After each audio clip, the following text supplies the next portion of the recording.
Shrimad Bhagavatam class 120 ഇന്ന് ആറാമത്തെ സ്കന്ധത്തിൽ ഒന്നാമത്തെ അധ്യായമായിട്ട് അജാമ്യലോപാഖ്യാനമാണ്. ഒരു കഥയിലൂടെ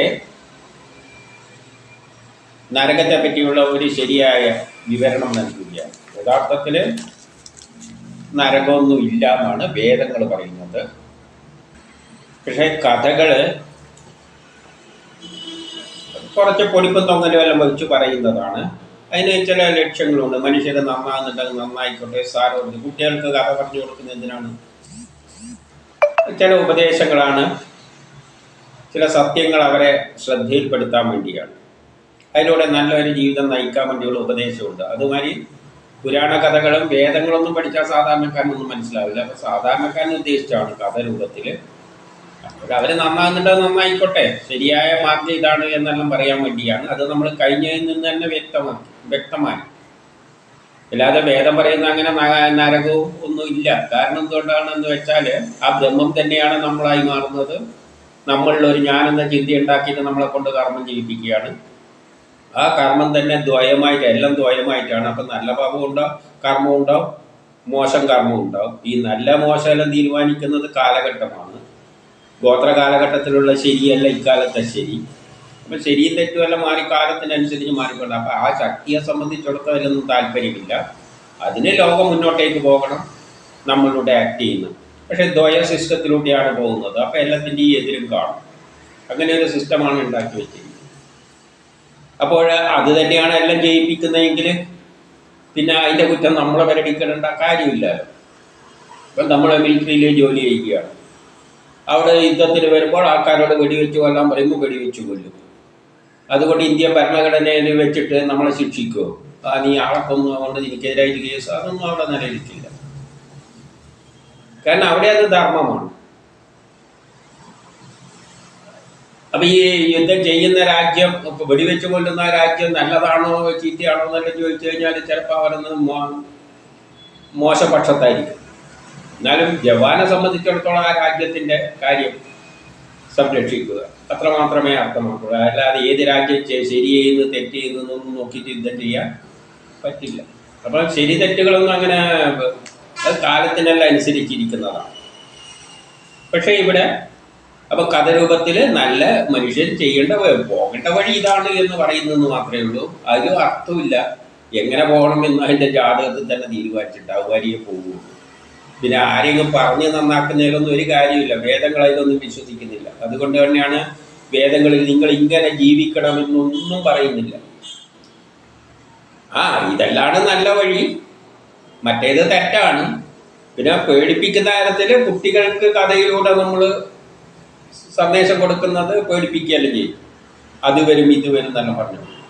അതിനാണ് അവർ നല്ലതാകുന്നുണ്ട് നന്നായിക്കോട്ടെ എന്നുള്ള അത്തരത്തിൽ ഇതിലും പറയുന്നതായിട്ട് കണ്ടാൽ. അപ്പം ഇതിലൂട്ടി നമുക്ക് അതിലേക്ക് തന്നെയാണ് എത്തുക. അപ്പോൾ ഒന്നിൽ പരീക്ഷിത്ത് പറയുകയാണ്, അങ്ങ് ആദ്യം സംസാര നിവൃത്തിയുടെ മാർഗം നിർദ്ദേശിച്ചു. ബ്രഹ്മസാക്ഷാത്കാരത്തിനുള്ള വഴി അങ്ങ് ഉപദേശിച്ചു.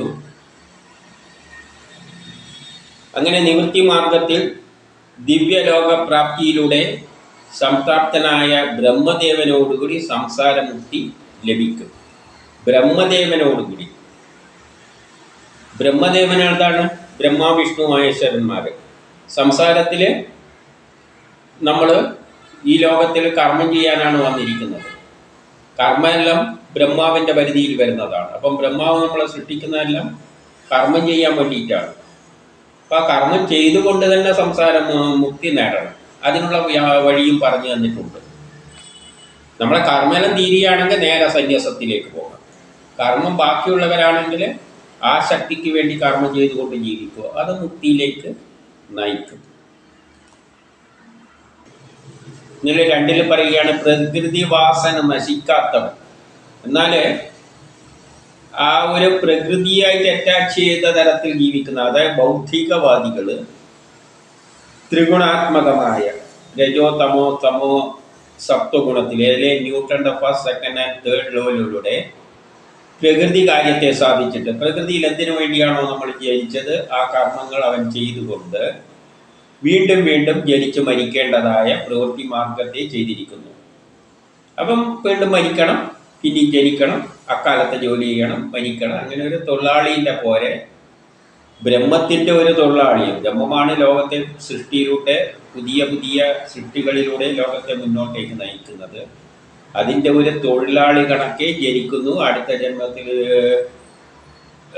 എല്ലാം മരിക്കുന്നു, അടുത്ത ജന്മത്തിൽ പുതുതായിട്ട് പഠിച്ചിട്ട് ആ കാലഘട്ടത്തിനോട് അനുസരിച്ചുള്ള ജോലി ചെയ്യുന്നു. അങ്ങനെ അങ്ങനെ തൊഴിലാളികളെ പോലെ അങ്ങനെ പോയിക്കൊണ്ടിരിക്കും. ഇനി 3 പിന്നെ കർമ്മങ്ങളുടെ സ്വരൂപമായ പലതരം നരകങ്ങളും വിവരിച്ചു.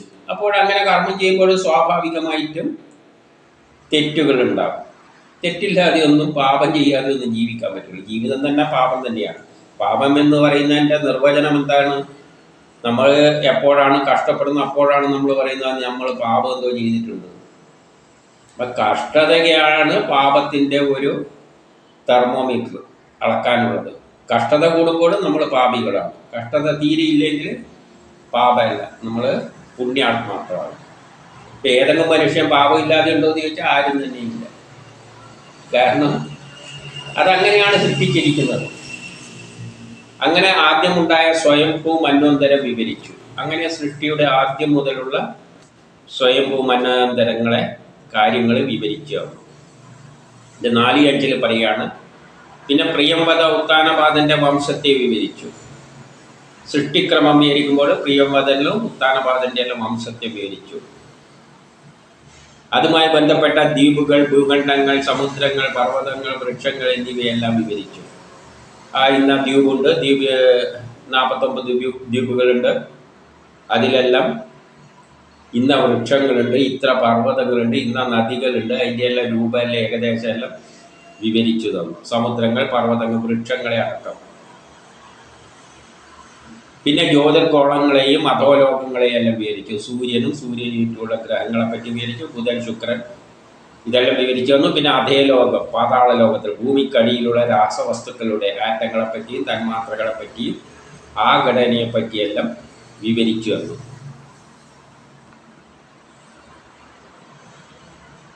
ഇനി അപ്പം ഇത് രാജാവാണ് പറയുന്നത്, ഇതെല്ലാം നിങ്ങൾ എനിക്ക് വിവരിച്ചു തന്നു. ഇനി 6 പറയാണ്, മനുഷ്യൻ ഈ ലോകത്തിൽ അനുഭവിക്കേണ്ട നരകയാതനകളെ മറികടക്കുവാനുള്ള ഉപായങ്ങൾ പറഞ്ഞു തരിക.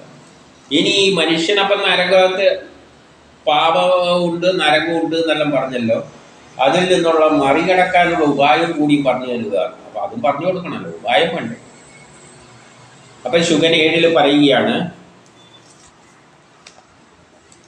മനസ്സ്, വാക്ക്, കരം എന്നിവയാൽ സംഭവിക്കുന്ന പാപങ്ങൾ ഈ ലോകത്ത് വെച്ച് തന്നെ പ്രായശ്ചിത്ത കർമ്മം അനുഷ്ഠിക്കാതിരിക്കുന്നത് മരണശേഷം നരകത്തിൽ വെച്ച് ഘോര യാതനകൾക്ക് അവർ അനുഭവിക്കേണ്ടതായി വരും.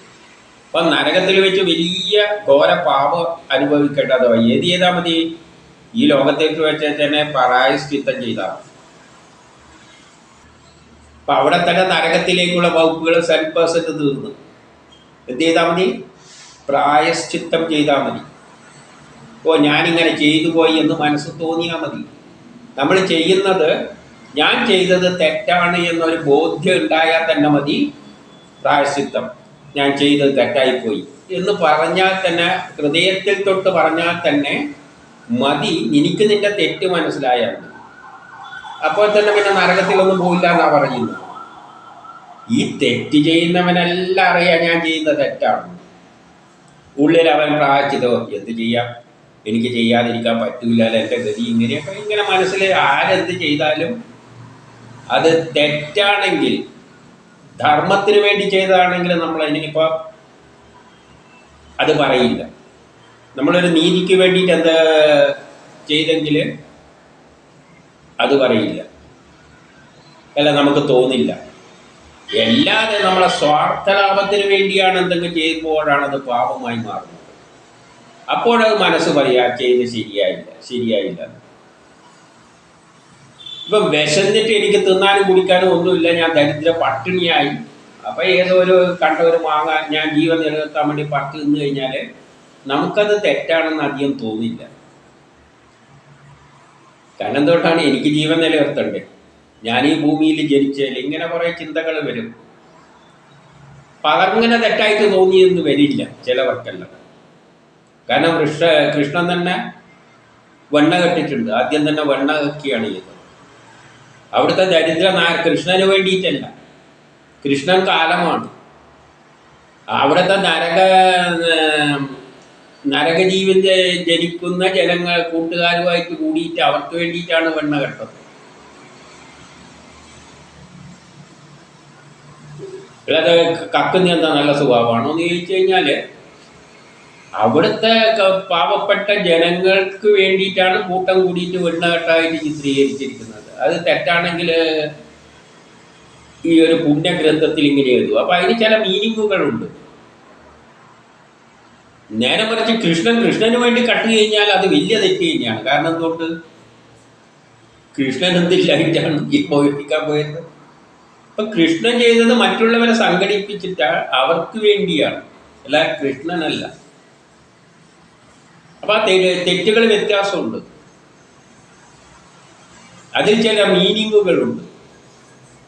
അപ്പൊ അതുകൊണ്ടാണ് പറഞ്ഞത് നാം ചെയ്യുന്ന പാപങ്ങൾ. അപ്പൊ നമുക്ക് പാപം എന്ന് തോന്നിക്കഴിഞ്ഞാൽ അത് പ്രായശ്ചിത്തം ചെയ്തു കഴിഞ്ഞാൽ പിന്നെ നരകത്തിലൊന്നുമില്ല. അതുകൊണ്ടാണ് ക്രിസ്ത്യാനികൾക്ക് എന്തുണ്ടല്ലോ പള്ളിയിൽ വെച്ചിട്ട് കുർബാന ചെല്ലുന്ന ഒരു പരിപാടിയുണ്ട്.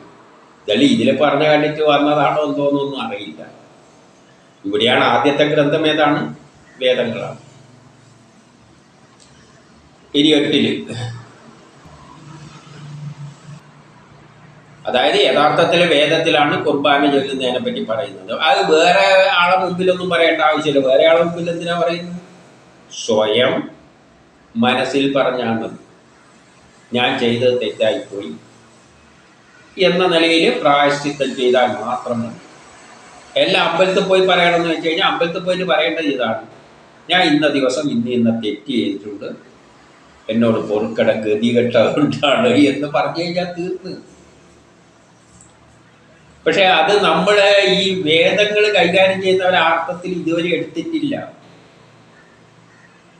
ആദ്യം തന്നെ തുടങ്ങുന്ന ഉപദേശം അതാണ്: നമ്മളത് ചെയ്താൽ മതി.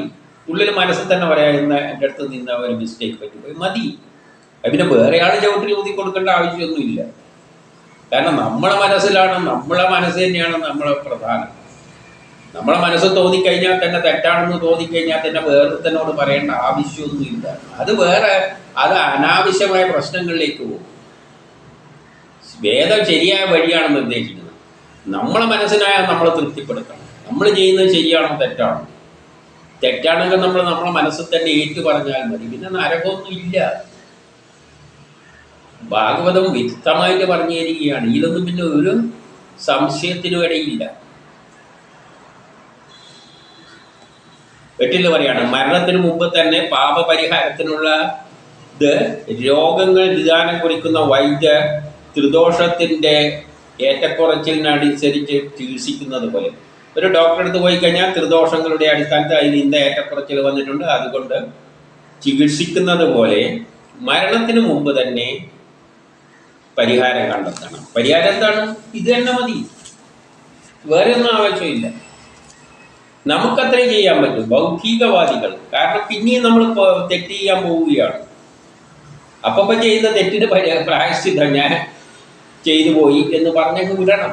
അത്രയേ വേണം. മനസ്സ് തട്ടിയിട്ട് പറയണം, അല്ല വെറുതെ ചടങ്ങിന് പറഞ്ഞുകൊണ്ട് കാര്യമില്ല.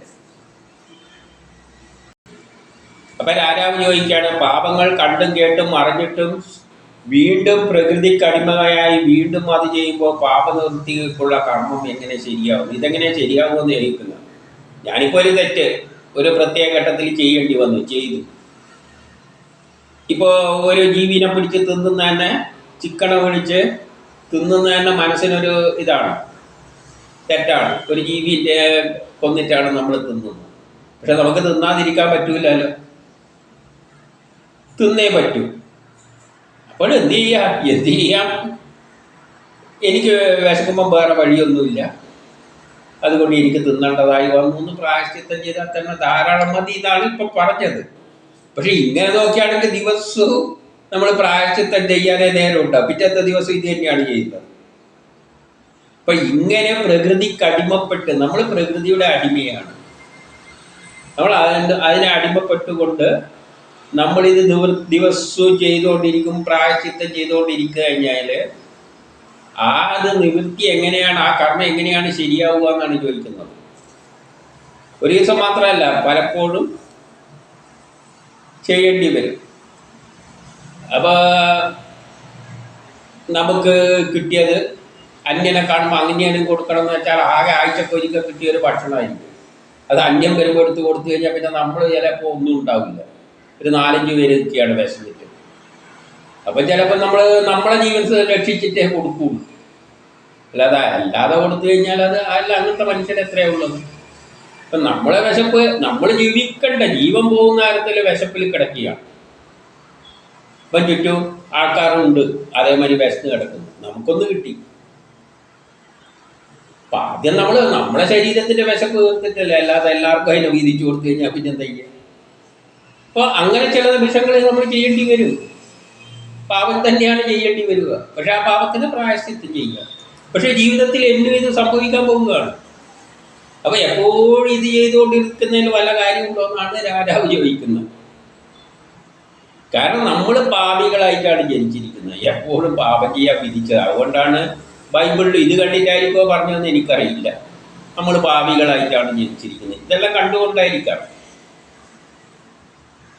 അപ്പം 10, ഒരിക്കൽ ചെയ്ത പാപത്തിൽ നിന്നും മാറി നിൽക്കുമ്പോൾ വീണ്ടും അത് ചെയ്യേണ്ടി വരും.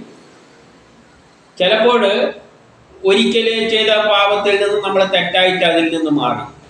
ശരി, നമുക്ക് വിശന്ന് തിന്നാനേ ഇല്ല, ഏതോ ഒരു മാങ്ങ കിട്ടി, എവിടെന്നോ അടുത്ത വീട്ടിലെ മാങ്ങയാണ്. അത് തന്നെ അടുത്ത വീട്ടിലെ മാങ്ങ റോട്ടുമ്മ കിടക്കുകയാണ്, അതും അവൻ്റെ തന്നെയാണ്, നമ്മളെടുത്ത് തിന്നുന്നു, അതൊരു പാപം തന്നെയാണ്. എന്നാൽ ജീവൻ രക്ഷിക്കാൻ വേണ്ടി തിന്നു. എന്നിട്ട് ശരി, എനിക്ക് വിശന്നുകൊണ്ടാണ്, വേറെ വഴിയൊന്നും ഇല്ല എന്നൊരു പ്രായശ്ചിത്തം ചെയ്താൽ മതി, ആ പ്രശ്നം തീർന്നു. പക്ഷെ പിറ്റേത്തെ ദിവസം വിശക്കുമ്പോൾ അമ്മാവൻ്റെ അടുത്ത് പോയിട്ട് നോക്കും മാങ്ങ കൊണ്ടിട്ടുണ്ടോ. അപ്പൊ വീണ്ടും അത് ചെയ്യേണ്ടി വരും, പിറ്റേന്നും അത് ചെയ്യേണ്ടി വരും. അപ്പൊ പരിഹാരം എന്ന് പറയുന്നത് ആനയുടെ കുളി പോലെ നിഷ്പ്രയോജനമാണ്. ആനേനെ കുളിപ്പിച്ചിട്ട് വരെ കാര്യമൊന്നും. ആന അടുത്ത ദിവസം മണ്ണ് വാരിയിട്ട് കേൾക്കുന്നു, അതുപോലെയാണ്.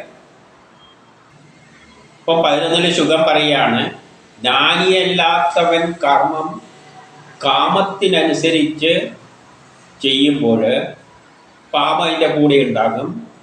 അത് എന്നേക്കുമായി പാപകർമ്മനാശം എന്നേക്കുമായി സംഭവിക്കുക പ്രയാസമാണ്. അജ്ഞാനിക്ക്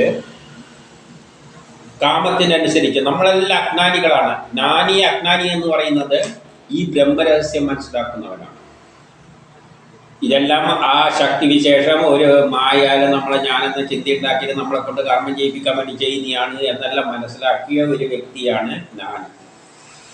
അല്ലാത്തവരെ ഭൗതിക ജീവിതത്തിൽ ജീവിക്കുന്നവരെല്ലാം അജ്ഞാനികളാണ്. ഇവിടെ ജ്ഞാനി എന്ന് പറഞ്ഞാൽ സയൻസ് പഠിക്കുകയല്ല. വേദത്തിലെ ജ്ഞാനി അജ്ഞാനി എന്ന് പറഞ്ഞാൽ നമ്മളെല്ലാം അജ്ഞാനികളാണ്. ആ സത്യം മനസ്സിലാക്കുന്നില്ല, നമ്മളെ കൊണ്ട് അത് ചെയ്യിപ്പിക്കുകയാണ്, നമ്മളെല്ലാം ഇതിൻ്റെ പിന്നിൽ ചെയ്യുന്നത്. അപ്പൊ അങ്ങനെയുള്ള സാധാരണ ജനങ്ങൾ എല്ലാവരും കാമത്തിനനുസരിച്ച്, ആഗ്രഹങ്ങൾക്കനുസരിച്ചാണ് കർമ്മം ചെയ്യുന്നത്. നമ്മൾ രാവിലെ അടിക്കുമ്പോൾ ഒരു ആഗ്രഹമുണ്ട്, ആ ശരി മോനെ പഠിപ്പിക്കട്ടെ, പരീക്ഷയിൽ നല്ല മാർക്കാണ്, അതെല്ലാം ആഗ്രഹങ്ങളാണ്. അതിനനുസരിച്ചാണ് കർമ്മം ചെയ്യുന്നത്. അപ്പം എന്നിട്ട് അതിൻ്റെ കൂടെ പാപങ്ങളും ചെയ്യേണ്ടതായി വരും. അവരെ സംബന്ധിച്ചിടത്തോളം എന്നേക്കുമുള്ള പാപപരിഹാരമൊന്നും ഇല്ല. മരിക്കുന്നവരെ ഈ പാപം ചെയ്യാൻ വിധിക്കും, ഓരോ തരത്തിലല്ലെങ്കിൽ പാപം ചെയ്തുകൊണ്ടിരിക്കുകയാണ്. അതിൽ നിന്ന് പരിഹാരമൊന്നുമില്ല.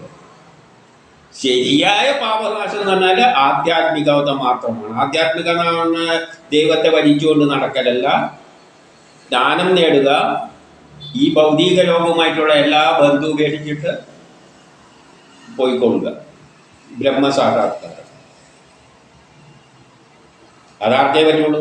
കർമ്മം തീർന്നതിനേ പറ്റുള്ളൂ, നമുക്കൊന്നും പറ്റില്ല. കുടുംബമായിട്ട് ജീവിക്കുന്നവരെങ്ങനെയാണ് ആത്മീയത പറയുന്നത്? കുടുംബമായിട്ട് ജീവിക്കുന്നവരൊന്നും ആത്മീയത പറഞ്ഞല്ല. കുടുംബത്തെ ത്യജിക്കലാണ്, വസ്ത്രത്തെ ത്യജിക്കലാണ്, ഭക്ഷണത്തെ ധനത്തെ ത്യജിക്കലാണ് ആത്മീയതയിലേക്കുള്ള വഴി. അല്ലാത്തവർക്കൊന്നും മരിക്കുന്നവരെ പാപം ചെയ്യുക. അപ്പോൾ എല്ലാത്തിനെയും പിടിച്ച് നരകത്തിലിടുക എന്നാണ് ഈ നരകത്തിലത് ഇത്രപ്പാട് സ്ഥലം കിടക്കുന്നത്. ഇപ്പൊ വേദം തന്നെ പറയുന്നു മനുഷ്യൻ പാപിയായിട്ടാണ് ജനിക്കുന്നത്, മരിക്കുന്നവരെ പാപം ചെയ്യലാണ്. പാപം എന്ന് പറഞ്ഞാൽ കഷ്ടപ്പാടാണ്. പാപം എന്ന് പറയുമ്പോൾ എന്താണ്? കഷ്ടപ്പാടാണ്. നമ്മൾ കഷ്ടപ്പാടുള്ളവരാണ് നീ പാപി നീ എന്തോ പാപം ചെയ്തിട്ടുണ്ട് എന്ന് പറയുന്നത്. നല്ല സുഖത്തിലിരിക്കുന്ന നീയോ പാപം എന്ന് പറഞ്ഞാൽ അവൻ കയറിയിട്ട് അങ്ങോട്ട് അടി വെച്ചു കൊടുക്കും. ഞാൻ പാപി, എനിക്കെന്തിൻ്റെ കുഴപ്പമുള്ളത്? കഷ്ടപ്പെടുമ്പോഴാണ് പാപം. മനുഷ്യന് കഷ്ടപ്പാടേ ഉള്ളൂ, സുഖമൊന്നും ഇല്ല. അല്പ നിമിഷം ചിലപ്പോൾ ഒരു മിന്നൽ പോലെ കിട്ടിയെന്ന് വരും. ഒരു ആഗ്രഹം നമ്മൾ സാധിക്കുമ്പോൾ പിന്നെ അടുത്ത ആഗ്രഹം വരും. അപ്പൊ അതിലേക്കുള്ള വഴി എന്ന് പറഞ്ഞാൽ ഇത് വിട്ടുപോവുക, ആത്മീയതയിലേക്ക്. കുടുംബത്തെ അടക്കം ഉടുതുണി അടക്കം വലിച്ചെറിഞ്ഞ് കളഞ്ഞു പോവുക, അതാണ് ആത്മീയത. പിന്നെ എന്തില്ല? പാപമില്ല, ബ്രഹ്മമാണ്. ബ്രഹ്മത്തിൽ എന്ത് പാപം? ഇപ്പം 12 പറയാണ് ഹിതവും മിതവുമായ ഭക്ഷണം കഴിക്കുന്നവരെ രോഗം ബാധിക്കില്ല. ഹിതമായും മിതവുമായ ഭക്ഷണം കഴിച്ചാൽ രോഗം ബാധിക്കില്ല.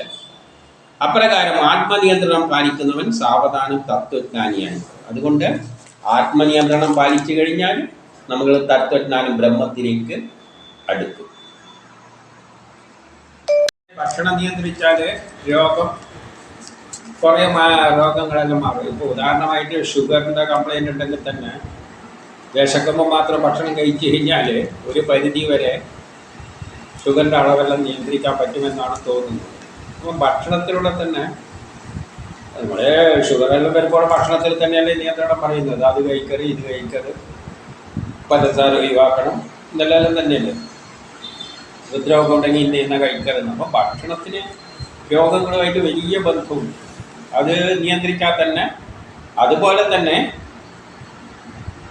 ആത്മനിയന്ത്രണം ഉണ്ടെങ്കിൽ തത്വജ്ഞാനത്തിലേക്ക് എത്തിച്ചേരും.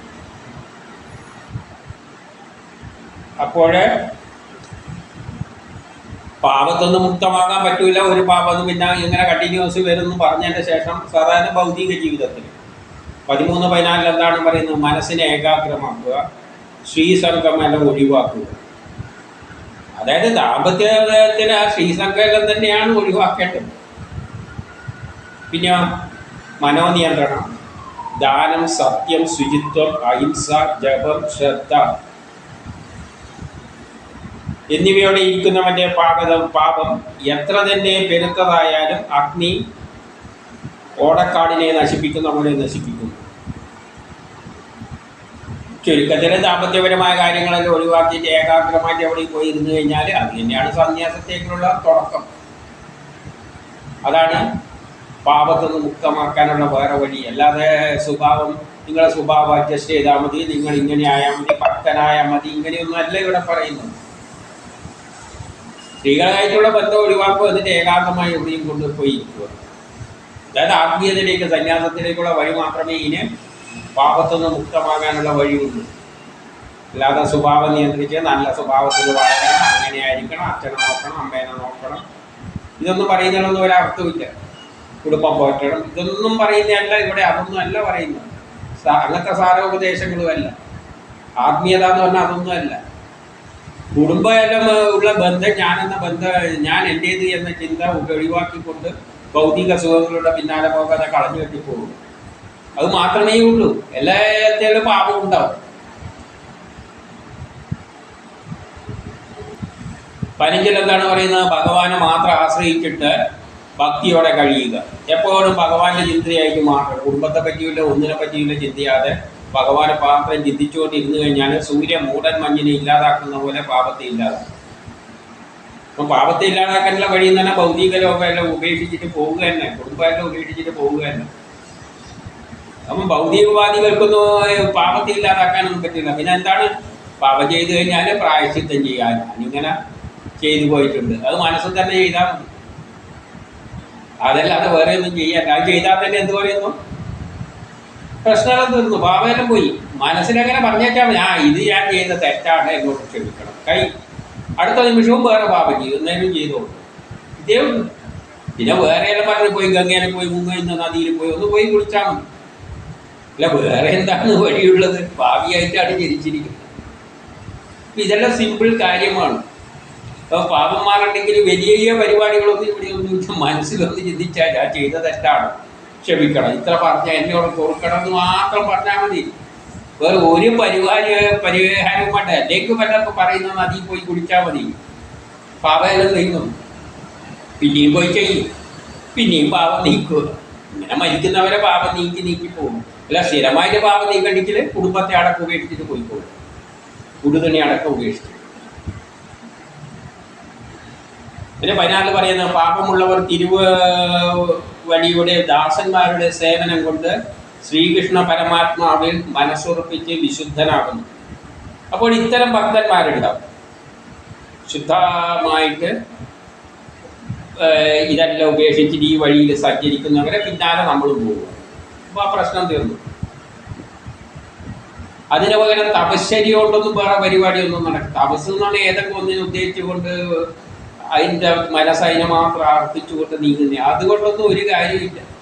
നല്ല വഴി എന്ന് പറഞ്ഞാൽ നമ്മൾ തന്നെ ബ്രഹ്മമേ ശരണം എന്ന് വെച്ചുകൊണ്ട് അങ്ങോട്ടേക്ക് പോയിക്കോളും. അല്ലെങ്കിൽ ആ നിലയിൽ പോകുന്ന വല്ലവരുണ്ടെങ്കിൽ അതിൻ്റെ പിന്നാലെ പോയിക്കൊള്ളുക. പിന്നെ വേറെ വഴിയൊന്നുമില്ല.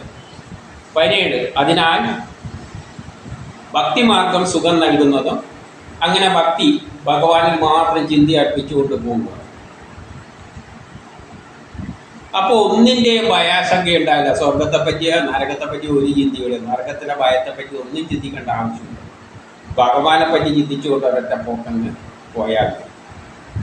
അപ്പം എന്താ പറയുന്നതെന്ന് വെച്ചാൽ ഇതിൽ സ്വഭാവശുദ്ധിയുള്ളവർ, നല്ല സ്വഭാവശുദ്ധി, അതായത് മനസ്സിൽ ഞാനെന്ന ചിന്തയൊന്നും ഇല്ലാതെ നിസ്വാർത്ഥ കർമ്മം ചെയ്യുന്നവർ, നിഷ്കാമ കർമ്മം ചെയ്യുന്നവർ ഭഗവാനിൽ മാത്രം തന്നെയാണ് ആശ്രയിച്ച് കഴിയുന്നത്. നിഷ്കാമ കർമ്മം ചെയ്യാന്ന് പറഞ്ഞാൽ നമ്മൾ ജനിച്ചത് കർമ്മം ചെയ്യാനാണ്, അത് ആ ശക്തിക്ക് വേണ്ടിയാണ് എന്ന് ചിന്തിച്ച് കർമ്മം ചെയ്യുന്നവർക്ക് പിന്നെ പാപമൊന്നും ഇല്ല. എത്ര വലിയ പാപമുക്തി കർമ്മങ്ങൾ ചെയ്താലും, നമ്മൾ പാപമുക്തിക്ക് വേണ്ടി എന്ത് തന്നെ ചെയ്താലും നാരായണനിൽ ആഭിമുഖ്യമില്ലെങ്കിൽ ആ ശക്തിയാണ് എന്നെ നയിക്കുന്നത്, ഞാൻ ഒന്നുമല്ല എന്ന ആ നാരായണനിൽ ആഭിമുഖ്യമുണ്ടാകും. ഞാൻ എൻ്റേത് എന്ന ചിന്ത കളഞ്ഞ് എല്ലാം ആ നാരായണനാണ് ചെയ്യുന്നത് എന്നുള്ള ചിന്തയോട് വന്നാൽ തന്നെ നമ്മൾ പാപത്തിൽ നിന്ന് മുക്തമാകും. അല്ല ഞാൻ എൻ്റേത്, എനിക്ക് അത് വേണം ഇത് വേണം എന്നെല്ലാം പറഞ്ഞിട്ട് എവിടെ പോയിട്ട് പാപത്തിനുള്ള പരിഹാരം ചെയ്താലും, ഗംഗയിലല്ല എവിടെ പോയി മുങ്ങിയാലും ഒരു ഗുണവും കിട്ടാൻ പോകുന്നില്ല. ഞാൻ എൻ്റേത്, എനിക്ക് വേണം, അത് വേണം, ഇത് വേണം, കുടുംബം, സ്വത്ത്, ഇതെല്ലാം ചിന്തിക്കുന്ന ഒരുവൻ ഗംഗയിലല്ല എവിടെ പോയി മുങ്ങിയാലും അവൻ്റെ പാപത്തിന് മുക്തി നേടാൻ പോകുന്നില്ല. പാപത്തിന് മുക്തി നേടണ്ടെങ്കിൽ ഞാൻ എൻ്റേത് എന്ന ചിന്ത കളഞ്ഞും എല്ലാം ആ ഭഗവാനാണ്, ഞാൻ ഭഗവാന്റെ ഒരു ദാസനാണ് എന്ന ചിന്ത വെച്ചുകൊണ്ട് പോയാൽ, ഞാൻ എൻ്റേത് എന്ന ചിന്ത, എൻ്റെ കുടുംബം, ആ ചിന്ത ആദ്യം മാറ്റി വെക്കുക. എല്ലാം ഭഗവാനിൽ അർപ്പിച്ച് ചെയ്തു കഴിഞ്ഞാൽ മാത്രമേ ശുദ്ധമാവുകയുള്ളൂ. അല്ലെങ്കിൽ ഉള്ളിൽ ഞാൻ എൻ്റേത് എന്ന ചിന്ത വെച്ചിട്ട് നടക്കുകയാണ്, എൻ്റെ കുടുംബം അത് ഇതാണെങ്കിൽ മദ്യക്കുപ്പി വലിയ നദിയിൽ, പുണ്യ നദിയിലിട്ട് കഴിഞ്ഞാലും ആ കുപ്പീൻ്റെ അകത്തുള്ള വിഷം ആ മദ്യത്തിന് ഒന്നും സംഭവിക്കാൻ പോകുന്നില്ല. മുകളിലോട്ടെ ഗംഗാനദി അങ്ങനെ ഒഴുകും, പക്ഷെ ഉള്ളിൽ മദ്യം തന്നെയാണ് ആ കുപ്പീൻ്റെ അകത്ത് ഉണ്ടാവുക. അതുപോലെ നമ്മൾ എത്ര കുളിച്ചാലും നമ്മളെ ഉള്ളിൽ ഞാൻ എൻ്റേത്, എൻ്റെ കുടുംബം, എൻ്റെ ഭാര്യ, എൻ്റെ മക്കൾ എന്നല്ല എൻ്റെ സ്വത്ത് എന്ന് ചിന്തിക്കുന്ന ഒരുത്തൻ ഗംഗയിലല്ല എവിടെ പോയി കുളിച്ചാലും ഒരു ഗുണവും കിട്ടാൻ പോകുന്നില്ല.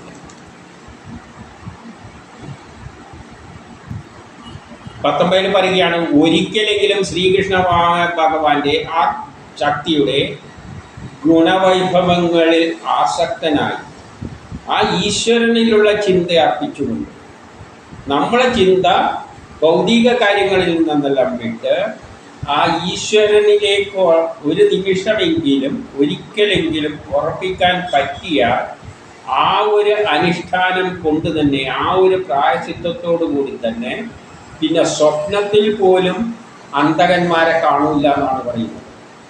അന്തകപടന്മാരെ, നരകത്തിൽ പീഡിപ്പിക്കാൻ വരുന്നവരെ, അല്ലെ നമ്മളെ കൊല്ലാൻ വേണ്ടി തൂക്കിയെടുക്കാൻ പോകുന്നവരൊന്നും അവരെ ഭയം സ്വപ്നത്തിൽ പോലും അവരെ കാണില്ല എന്നാണ് പറയുന്നത്. എന്തിന് ചിന്ത പോയാൽ നമ്മളെ മനസ്സ് ആ ശക്തി, അങ്ങനെ ഒരു ശക്തി വിശേഷമുണ്ട്. അതിന് രൂപവും ഭാവമൊന്നുമില്ല. അതാണ് നമ്മൾ ആദ്യം മനസ്സിലാക്കേണ്ടത്. നമ്മൾ ഈ കണ്ണിലെന്തെല്ലോ ധാരണയെല്ലാം വെച്ച് വെച്ചിട്ടുണ്ട്, അതൊന്നുമല്ല. ശ്രീകൃഷ്ണ ഭഗവാൻ തന്നെ പറഞ്ഞാൽ രൂപിയായ ആ ഒരു ശക്തി വിശേഷമാണ് നമ്മളെ നയിക്കുന്നത്. ആ ശക്തി വിശേഷത്തിൽ നമ്മളെ മനസ്സങ്ങ് അർപ്പിച്ചു കഴിഞ്ഞാൽ ബാക്കിയുള്ളതെന്നെല്ലാം മാറ്റിയിട്ടേ അർപ്പിക്കാൻ പറ്റൂ. അല്ലാതെ പകുതി ഇവിടെയും പകുതി അവിടെ വെക്കാനൊന്നും പറ്റില്ല. അതിൽ തന്നെ അർപ്പിക്കുമ്പോൾ ബാക്കി കുടുംബ ബന്ധങ്ങളെല്ലാം ഇല്ലാതാവും. അപ്പോഴെന്ത് പറ്റും? പിന്നെ മരണത്തിൽ സ്വപ്നത്തിൽ പോലും ആരും ഈ അന്തകന്റെ ഭടന്മാരൊന്നും അടുത്ത് വരില്ല. 20 പറയുകയാണ്, അത് തെളിയിക്കാൻ വേണ്ടിയിട്ട് വിഷ്ണുവിൻ്റെയും യമൻ്റെയും ദൂതന്മാർ തമ്മിലുള്ള ഒരു സംഭാഷണം, വാദപ്രതിവാദങ്ങൾ കേട്ടുകൊള്ളുക എന്ന് പറഞ്ഞിട്ട് ആ കഥയിലേക്ക് കടക്കുകയാണ്. 21 കന്യകാബ്ജം എന്ന നഗരത്തിൽ അജാമിളൻ എന്ന പേരായ ഒരു ബ്രാഹ്മണൻ, ഒരു ദേശത്തിൻ്റെ പേര് പറഞ്ഞത് കഥ പറയുമ്പോഴല്ല, പണ്ട് ദേശത്ത് ഇന്ന ദേശത്ത് എന്നെല്ലാം പറയുന്ന മാതിരി എടുത്താൽ മതി. അജാമിളൻ എന്ന ഒരു ബ്രാഹ്മണൻ ഉണ്ടായിരുന്നു. ബ്രാഹ്മണൻ നല്ലൊരു ബ്രാഹ്മണനാണ്, ബുദ്ധിപരമായിട്ട് എല്ലാം നല്ല വേദങ്ങളെ, ജ്ഞാനങ്ങളെ, ആ ഈശ്വര ബ്രഹ്മത്തെയെല്ലാം മനസ്സിലാക്കിയ ഒരു വ്യക്തി. വേശ്യയുടെ ഭർത്താവായിട്ടുണ്ടായിരുന്നു, പക്ഷെ അങ്ങനെ ഭാര്യ വേശ്യയായിരുന്നു. ആ കൂട്ടുകെട്ടുകൊണ്ട് കൈവിട്ടുപോയ സദാചാരത്തോടു കൂടിയവനായിത്തീർന്നു. ആ വേശ്യയായിട്ടുള്ള സ്ത്രീയായിട്ടുള്ള ബന്ധം കൊണ്ട് അദ്ദേഹത്തിൻ്റെ സദാചാരമെല്ലാം പോയി. എന്നിട്ട് പിന്നെ അയാൾ എന്ത് ചെയ്ത 22 യാത്രക്കാരെ കൊള്ളയടിക്കുക, ചൂതുകളി, കള്ളം പറയുക, മോഷണം മുതലായ നിന്ദിതമായ ജീവിതോപാധികളാൽ ജീവിതം കഴിച്ച അയാൾ ജനങ്ങളെ ശല്യപ്പെടുത്തിക്കൊണ്ട് കുടുംബത്തെ തീറ്റിപ്പോറ്റി. പിന്നെ ആ കുടുംബത്തെ തീറ്റിപ്പറ്റാൻ വേണ്ടിയിട്ട് യാത്രക്കാരെ കൊള്ളയടിക്കുക, ചൂതുകളിക്കുക, ഇങ്ങനെയുള്ള പരിപാടികളിലൊക്കെയല്ല എങ്ങനെയുള്ള പണം സമ്പാദിച്ച് പണം ഉണ്ടാക്കണം. എന്നിട്ട് ഈ ഭാര്യയെയും കുടുംബത്തെയും പോറ്റാൻ വേണ്ടിയുള്ള ചിന്തയിലേക്ക് മാറി, ഭൗതിക ലോകത്തിലേക്ക് മാറി. 23 അങ്ങനെ മക്കളെ ലാളിച്ച് വളർത്തി കൊഞ്ചിക്കൊണ്ടിരുന്ന ആ മക്കളെയെല്ലാം കൊഞ്ചിച്ച് ലാളിച്ചിട്ട് അതിൽ തന്നെ മനസ്സ് അർപ്പിച്ചിട്ട് 80 വർഷത്തോളം കഴിഞ്ഞുപോയി എന്ന് പറയുകയാണ്. അയാൾക്ക് 10 മക്കളുണ്ടായിരുന്നു. 24 പറയാണ്. ഇളയവനായ നാരായണനാണ് മാതാപിതാക്കൾക്ക് ഏറ്റവും പ്രിയപ്പെട്ടത്. അവൻ്റെ ഏറ്റവും ഇളയ പുത്രൻ്റെ പേരാണ് നാരായണൻ. ആ കുട്ടിയോടാണ് ഭയങ്കര, ചെറിയ കൊച്ചാണല്ലോ, അതിനോടാണ് ഏറ്റവും വലിയ സ്നേഹം. അവ്യക്തമായി കൊഞ്ചി പറയുന്ന, അങ്ങനെ ഒരു കൊഞ്ചലോടുകൂടി സംസാരിക്കുന്ന ആ കൊച്ചിനോട് അവനെ നെഞ്ചത്തോട് ചേർത്ത് അവൻ കളിച്ചും ചിരിച്ചും ആസ്വദിച്ചു. ഇനി 26 പറയാണ്, ഉണ്ണുമ്പോഴും കിടക്കുമ്പോഴും നിൽക്കുമ്പോഴും ആ കുട്ടിയായിരുന്ന് അവനെ കൂടെ കുടിപ്പിച്ചും കളിപ്പിച്ചും എല്ലാം അവൻ കഴിഞ്ഞത്. ഉണ്ണുമ്പോഴും ആ കൊച്ചിനെയും പിടിച്ചിരുത്തി കുടിക്കുമ്പോൾ അങ്ങനെ എപ്പോഴും ആ കൊച്ച് അടുത്ത് തന്നെ ഉണ്ടാവും. അങ്ങനെ കഴിയവേ കാലൻ അടുത്ത് എത്തിയത് അയാൾ അറിഞ്ഞില്ല. അപ്പോഴാണ് കാലം വരുന്നത്. 27 ആ അറിവ് കെട്ടെന്ന് പറഞ്ഞാൽ കാരണം ഭൗതിക ലോകത്തിലേക്ക് പോയി. അപ്പോൾ അറിവല്ല, അപരാ സയൻസാണ്, മോഡേൺ സയൻസാണ്. മറ്റേ സയൻസ് മറന്നു, ഏത് ബ്രഹ്മം എന്ന ശക്തി വിശേഷത്തെ മറന്നു. പിന്നെ ഭൗതിക ജീവിതത്തിൽ എല്ലാവരും മനുഷ്യർ സാധാരണ മനുഷ്യരെ പോലെയാണ്. അതുകൊണ്ടാണ് അറിവ് കെട്ടൽ എന്ന് പറയുന്നത്. മരണസമയം എത്തുമ്പോൾ നാരായണൻ എന്ന് സമയമെത്തിയപ്പോൾ നാരായണൻ എന്ന കൊച്ചുമകനിൽ മനസ്സർപ്പിച്ചു. അവൻ്റെ മനസ്സ് മരിക്കുന്ന ആ സമയത്തും ആ കൊച്ച് മകനെ പറ്റിയാണ് ചിന്തിച്ചിരുന്നത്. 28-29 പറഞ്ഞ വളഞ്ഞ മുഖവും ശരീരമാകെ രോമവും കയ്യിൽ കയറുമായി 3 ആളുകൾ കൊണ്ടുപോകാൻ വന്നു. അതായത് യമൻ്റെ ആൾക്കാർ, കിങ്കരന്മാർ, മറ്റേ പോത്തും പുറത്തായിരിക്കും വന്നിട്ടുണ്ടാവുക, കയറുമല്ലായിട്ട് ഇവനെ പിടിച്ച് കൊണ്ടുപോകാൻ വേണ്ടി. അത് കണ്ടപ്പോൾ അവൻ പതറലോടെ ദൂരെ കളിച്ചുകൊണ്ടിരുന്ന മകനെ നീട്ടി വിളിച്ചു. മകൻ്റെ ചിന്തയായിരുന്നു എല്ലാം ഉണ്ടായിരുന്നത്. അപ്പോൾ ഈ 3 പേരെ കയറുമായിട്ട് കൊണ്ടുപോകാൻ വയസ്സായി. എന്നിട്ട് ഇവൻ്റെ ആഗ്രഹ കൊട്ടിയോടുള്ള സ്നേഹത്തിൽ അങ്ങനെ നിൽക്കുമ്പോഴാണ് കയറുമായിട്ട് വന്നിട്ട് കഴുത്തിനിട്ടിട്ട് വലിക്കാൻ നോക്കുന്നത്. അപ്പോൾ അവരെന്ത് ചെയ്ത് മകനെ വിളിച്ചു, ദൂരെ കിടക്കണം. നാരായണ എന്നിങ്ങനെ 30 പറയുകയാണ്. കാരണം അവൻ്റെ പേര് നാരായണ എന്നല്ല. അപ്പം ഭഗവാനെ ആരാ വിളിക്കുന്നത് കേട്ട വിഷ്ണു ഭക്തന്മാർ. അപ്പം നാരായണ എന്നുള്ള ഒരു കേട്ടപ്പോൾ വിഷ്ണുവിൻ്റെ ഭക്തന്മാരുണ്ടാവില്ല, ദാസന്മാർ, ദൂതന്മാർ. അവരിത് കേട്ടപ്പോൾ ചാടി പിടിച്ചു വന്നു, നാരായണനായി വിളിക്കുന്ന ആർക്കോ എന്തോ ആപത്ത് വന്നിട്ടുണ്ട്. അപ്പോൾ 31 വേശ്യാഭർത്താവായ അജാമിളൻ്റെ ഹൃദയ അന്തർഭാഗത്ത് നിന്ന് ആകർഷിക്കപ്പെട്ട് അദ്ദേഹത്തിൻ്റെ ആത്മാവിനെ കയറിട്ട് പിടിച്ച് കൊണ്ടുപോകാൻ വേണ്ടിയിട്ട് യമകിങ്കരന്മാർ ശ്രമിക്കുമ്പോൾ വിഷ്ണു ഭക്തന്മാർ തടഞ്ഞു. അപ്പോൾ 32-33 യമകിങ്കരന്മാർ പറയുകയാണ്. ഇപ്പം യമകിങ്കരന്മാർ ചോദിച്ച്, നിങ്ങളാരാണ് ധർമ്മരാജാവിൻ്റെ കൽപ്പനയെ വകവെക്കാത്തവർ? ധർമ്മരാജാവിൻ്റെ കൽപ്പന പ്രകാരമാണ് നമ്മളിത് ചെയ്യുന്നത്, അതിനെ നിങ്ങൾ ധിക്കരിക്കാൻ ആരും? നിങ്ങൾ എവിടെ നിന്ന് വരുന്നു? എന്ത് കാരണത്താൽ ഇവനെ കൊണ്ടുപോകുന്നത് തടയുന്നു? നിങ്ങൾ ദേവന്മാരാണോ, ഉപദേവന്മാരാണോ, വല്ല സിദ്ധന്മാരുമാണോ? ഇത് 34, 35, 36 പറയാണ്, നിങ്ങൾ മനോഹര താമര ദളമുള്ള കണ്ണുകളോടും മഞ്ഞ ഉടയാടയോടും കിരീടത്തോടും ചെന്താമര മാലയോടും കൂടിയ ചെറുപ്പക്കാരായിട്ടാണ് കാണുന്നത്. കിരീടമെല്ലാം വെച്ചിട്ടാണ് വന്നിരിക്കുന്നത്. അതായത് വിഷ്ണുവിൻ്റെ ദൂതന്മാർ എല്ലാവരും 4 ബാഹുക്കളോടുകൂടി ഗദ, ശംഖ്, ചക്രം, താമര ഇവയെല്ലാം കൂടിയാണ് ശോഭിക്കുന്നതായിട്ട് കാണുന്നുണ്ട്. ഇതെല്ലാം വെച്ചിട്ട് 4 ഭുജങ്ങളോടുകൂടി എല്ലായിട്ട് വളരെ ശോഭിച്ചിട്ടാണ് കാണുന്നത്. തേജസ് കൊണ്ട് ദിക്കുകളെ നിങ്ങൾ പ്രകാശിപ്പിക്കുന്നതായിട്ടെല്ലാം കാണുന്നുണ്ട്. ധർമ്മരാജാവിൻ്റെ ഭൃത്യരെ, ധർമ്മരാജാവിൻ്റെ ഭൃത്യരായ നമ്മൾ എന്തിനാണ് നിങ്ങൾ തടയുന്നതെന്ന് ചോദിച്ചു. നിങ്ങൾ വലിയ എന്തോ മഹാന്മാരെ അൽമാരിയാണ് തോന്നുന്നത്, പക്ഷെ നമ്മളെ ധർമ്മരാജാവിൻ്റെ ഭൃത്യന്മാരായ നമ്മൾ എന്തിനാണ് തടയുന്നത്? അപ്പോൾ 37 ശുഗൻ പറഞ്ഞു, ഇത് കേട്ട വിഷ്ണുവിൻ്റെ ദൂതന്മാർ ചിരിച്ചുകൊണ്ട് ഉറച്ച് ഗർജിച്ചുകൊണ്ട് പറഞ്ഞു, ഉച്ചത്തിൽ പറഞ്ഞു, നിങ്ങൾ 38 നിങ്ങൾ യമരാജാവിൻ്റെ കൽപ്പന നടപ്പാക്കാൻ വന്നവരാണെങ്കിൽ ധർമ്മത്തിൻ്റെ സ്വരൂപം എന്താണെന്ന് പറയുക, അതിൻ്റെ പ്രമാണം എന്താണെന്ന് പറയുക. ധർമ്മത്തിൻ്റെ സ്വരൂപം പറഞ്ഞാൽ, പ്രമാണം പറഞ്ഞാൽ നടപ്പാക്കാൻ അവകാശമുണ്ട്. അതിന് 39 പറയാണ്, ദണ്ഡന രീതി എങ്ങനെയാണ് നടപ്പാക്കേണ്ടത്, അതിന് ഉചിതമായ വിഷയം എന്താണ്. മനുഷ്യരുടെ ഇടയിൽ കർമ്മത്തിൽ ഏർപ്പെട്ടവരും എല്ലാവരും ശിക്ഷിക്കപ്പെടേണ്ടതാണ്. മനുഷ്യരുടെ ഇടയിൽ കർമ്മത്തിൽ ഏർപ്പെട്ട എല്ലാവരെയും ശിക്ഷിക്കേണ്ടതാണ്. അതല്ല ചിലരെ മാത്രമാണോ ശിക്ഷിക്കേണ്ടത്? അപ്പം 40 യമദൂതൻ പറയാണ്, വേദത്തിൽ വിധിച്ച സദാചാരമാണ് ധർമ്മം. വേദത്തിൽ വിധിച്ച സദാചാരം, വേദത്തിൽ എന്താണ് വിധിച്ചിട്ട്? വേദത്തിലാണ്, സയൻസാണ്, ശാസ്ത്രമാണ്, പ്രപഞ്ച രഹസ്യമാണ്. അപ്പോൾ പ്രപഞ്ചത്തിനൊരു തത്വമുണ്ട്, ആ തത്വത്തിനനുസരിച്ച് നീങ്ങുന്നതാണ് ധർമ്മം. പ്രപഞ്ചത്തിനനുസരിച്ച്, വേദങ്ങൾ നിർദ്ദേശിച്ച വഴി അനുസരിച്ച്. ശാസ്ത്രത്തിന് തോന്നിയവാസന്മാരി എന്തെങ്കിലും കാട്ടിക്കൂട്ടുന്നത് ധർമ്മമല്ല. വേദങ്ങളിൽ, ശാസ്ത്രങ്ങളിൽ പറഞ്ഞ തത്വത്തിൻ്റെ അടിസ്ഥാനത്തിൽ ജീവിക്കുന്നതാണ് ധർമ്മം. അധർമ്മം എന്ന് പറയുന്നത് അതിന് വിപരീതമാണ്. യമരാജന്മാർ പറയുകയാണ്. പക്ഷേ ആ വേദം തന്നെയാണ് നാരായണൻ. വേദം എന്ന് പറയുന്നത് നാരായണൻ തന്നെയാണ്. നാരായണൻ തന്നെയാണ് ജ്ഞാനം. കാരണം ആദ്യം ഉണ്ടായത് ജ്ഞാനമാണ്. ആ ജ്ഞാനത്തിൻ്റെ അടിസ്ഥാനത്തിലാണ് പ്രപഞ്ചം ഉണ്ടായിരിക്കുന്നത്. ശാസ്ത്രമാണ്. ശാസ്ത്രവും കലയും എല്ലാം വരും. ആ കലയുടെ അടിസ്ഥാനത്തിലാണ് ലോകം സൃഷ്ടിച്ചിട്ട് പുരോഗമിപ്പിച്ചിട്ട് മുന്നോട്ടേക്ക് കൊണ്ടുപോകുന്നത്. അത് ആരാണ്?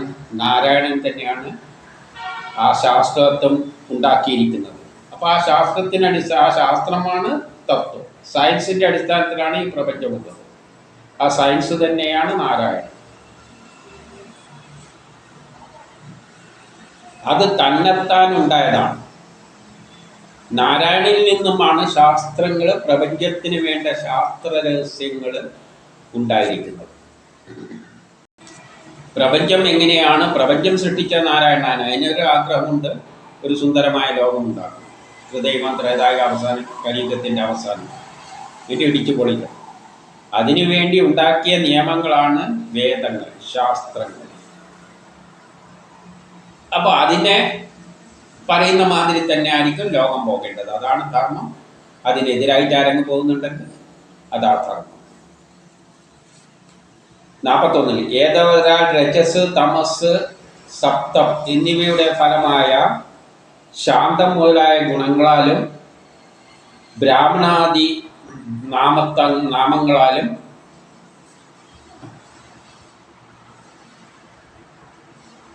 അധ്യയനാദി ക്രിയകളാലും വർണ്ണാശ്രമ ധർമ്മങ്ങളിലൂടെ വേണ്ടതുപോലെ ചിട്ടപ്പെടുത്തിയിരിക്കുന്നുവോ അവനാണ് നാരായണൻ.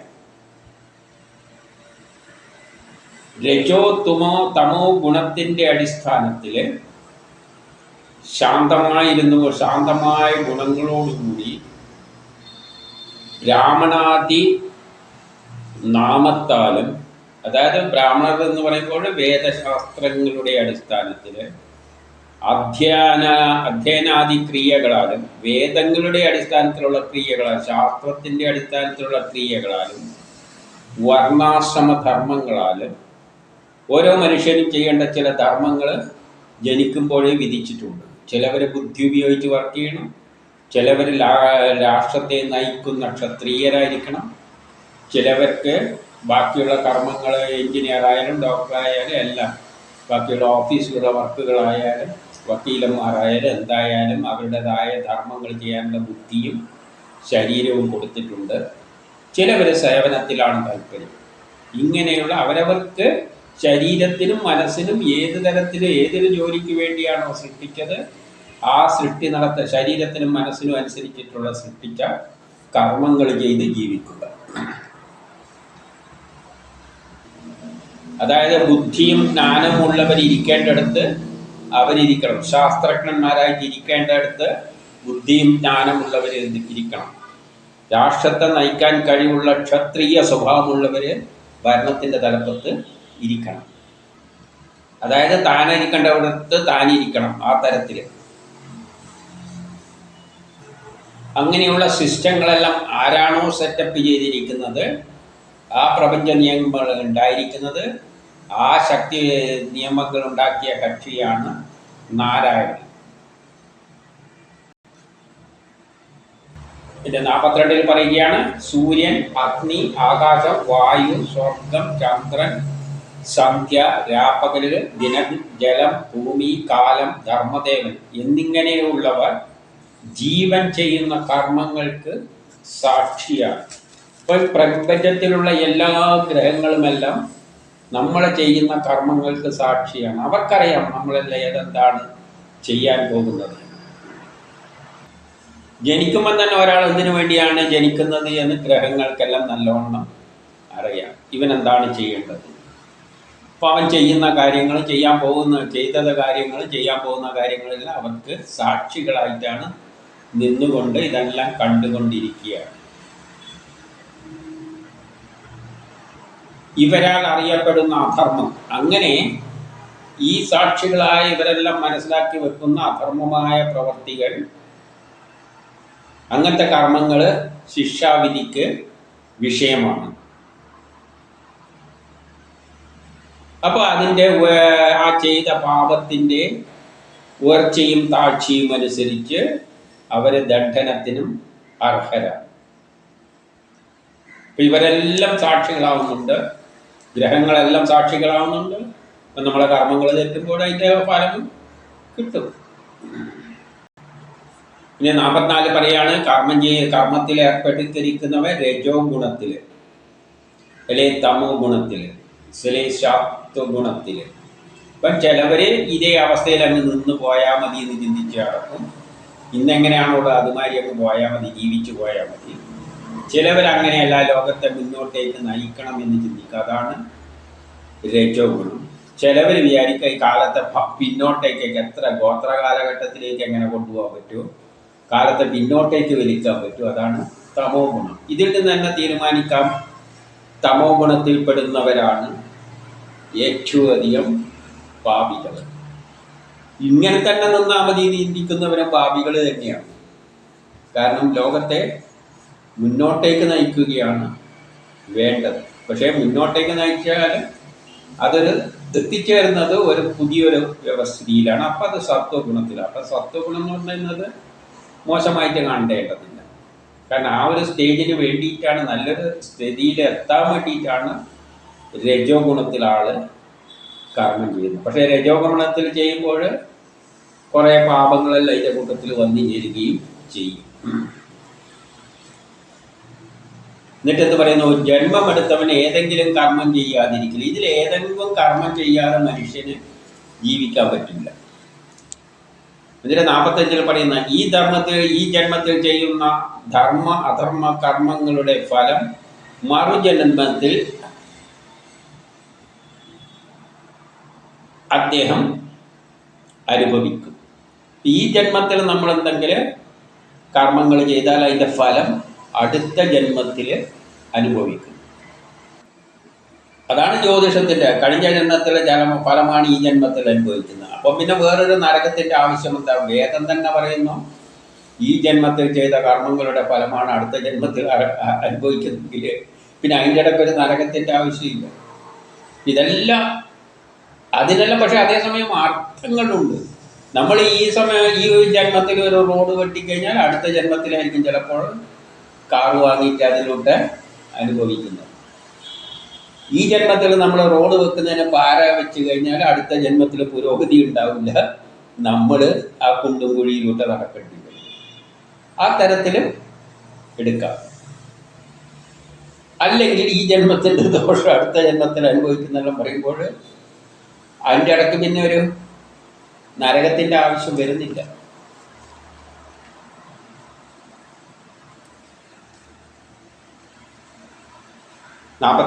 ഈ ജന്മത്തിൽ ഉണ്ടാകുന്ന മായാകാലത്തിൻ്റെ ഗുണങ്ങൾ കഴിഞ്ഞ ജന്മത്തിൻ്റെ തുടർച്ചയും വരാൻ പോകുന്ന ജന്മം ഇതിൻ്റെ ബാക്കിപത്രം. അതാണ് കഴിഞ്ഞതിൻ്റെ ഫലമാണ് ഈ ജന്മത്തിൽ അനുഭവിക്കുന്നത്. ഈ ജന്മത്തിൽ അനുഭവിക്കാൻ ചെയ്തതിൻ്റെയാണ് അടുത്ത ജന്മത്തിൽ അനുഭവിക്കാൻ പോകുന്നതെന്നെല്ലാം ആ ഒരു സിസ്റ്റം അവിടെ പറഞ്ഞു വെക്കുകയാണ്.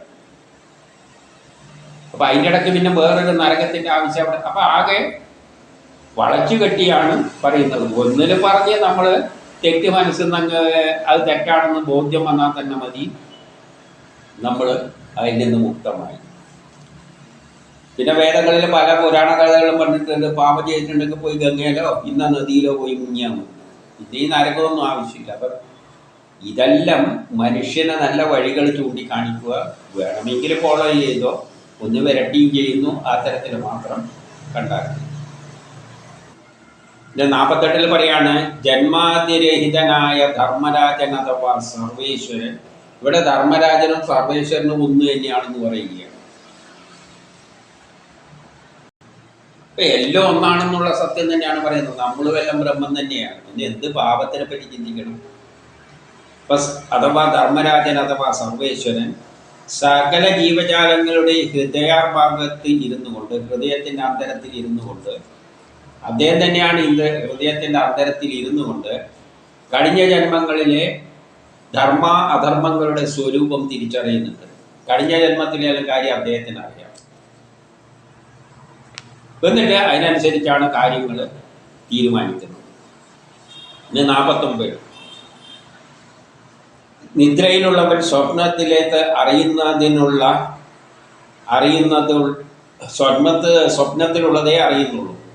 നമ്മൾ ഉറക്കത്തിലുള്ളപ്പോൾ നമ്മൾ എന്തേ അറിയുന്നുള്ളൂ? ആ സ്വപ്നത്തിലുള്ള കാര്യമേ അറിയുന്നുള്ളൂ. അല്ലാതെ യഥാർത്ഥ ജീവിതത്തിലെ കാര്യം നമുക്ക് അന്നേരം ഓർമ്മയില്ല. ഉദാഹരണമായിട്ട് നമ്മളൊരു പണക്കാരനാണെന്ന് വെച്ചോളൂ. സ്വപ്നം കാണുമ്പോൾ പിച്ചക്കാരൻ്റെ രൂപത്തിലാണ് കാണുന്നുണ്ടെങ്കിൽ അന്നേരം ഈ സത്യത്തെ അറിയുന്നൊന്നുമില്ല. അതേപോലെ അവിദ്യയുള്ളവൻ, നമ്മളെല്ലാം അവിദ്യയിലാണ്, അതായത് മായയിലകപ്പെട്ടവൻ, പുനർജന്മ സ്മരണ നശിച്ച് കഴിഞ്ഞ ജന്മത്തിൽ എന്തെല്ലാമാണോ ചെയ്ത് അതെല്ലാം മറന്നു പോകുന്നുണ്ട്.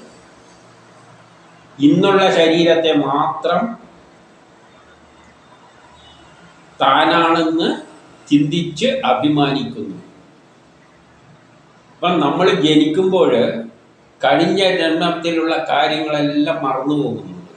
എന്നിട്ട് ഈ ജന്മം മാത്രമേ ഉള്ളൂ, ഈ ശരീരം മാത്രമേ ഉള്ളൂ എന്ന് അഭിമാനിച്ചുകൊണ്ട് വേറെ ശരീരമൊന്നുമില്ല, ഇതാണ് ആകെയുള്ള എൻ്റെ ശരീരം, കഴിഞ്ഞതിനെ പറ്റി ഒന്നും ബോധമില്ല, ഇനി വരാൻ പോകുന്നതിനെ പറ്റി ബോധമില്ല, എന്നിട്ട് ഈ ശരീരത്തിൽ അഭിമാനം വെച്ച് നടക്കുകയാണ്. കഴിഞ്ഞതിനെ പറ്റിയും വരാനുള്ള കാലഘട്ടത്തെ പറ്റി അവൻ ഒരു ചുക്കും അറിയുന്നില്ല.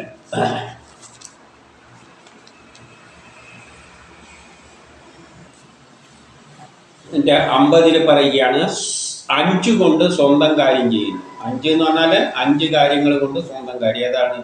കർമ്മേന്ദ്രങ്ങൾ കൊണ്ട്, കയ്യും കാലും എല്ലാം കൊണ്ടാണ് കർമ്മങ്ങൾ ചെയ്യുന്നത്. 5 കൊണ്ട് പിന്നെ 5നെയും അറിയുന്നു. അതായത് 5 കൊണ്ട് ജ്ഞാനേന്ദ്രങ്ങൾ കൊണ്ട്, കണ്ണും കണ്ണും ചെവിയും മണത്തിട്ടും രുചിച്ചിട്ട് തൊട്ടു നോക്കിയിട്ടും അല്ല, ഈ ചെയ്ത കർമ്മങ്ങളെപ്പറ്റി മനസ്സിലാക്കുന്നു. 16 ചേർന്ന്, ഇപ്പം 16 എന്ന് പറയുമ്പോൾ കർമ്മേന്ദ്രിയം, ജ്ഞാനേന്ദ്രിയം, പിന്നെ 5 ജ്ഞാന വിഷയങ്ങൾ, കാണുക, ശബ്ദം, വെളിച്ചം, ഇതെല്ലാം ഇങ്ങനെ ജ്ഞാന വിഷയങ്ങളും പിന്നെ മനസ്സും ചേർന്നിട്ട് ആണ് ഒരു മനുഷ്യൻ കർമ്മങ്ങൾ ചെയ്യുന്ന. അങ്ങനെ 17ആയിട്ടാണ്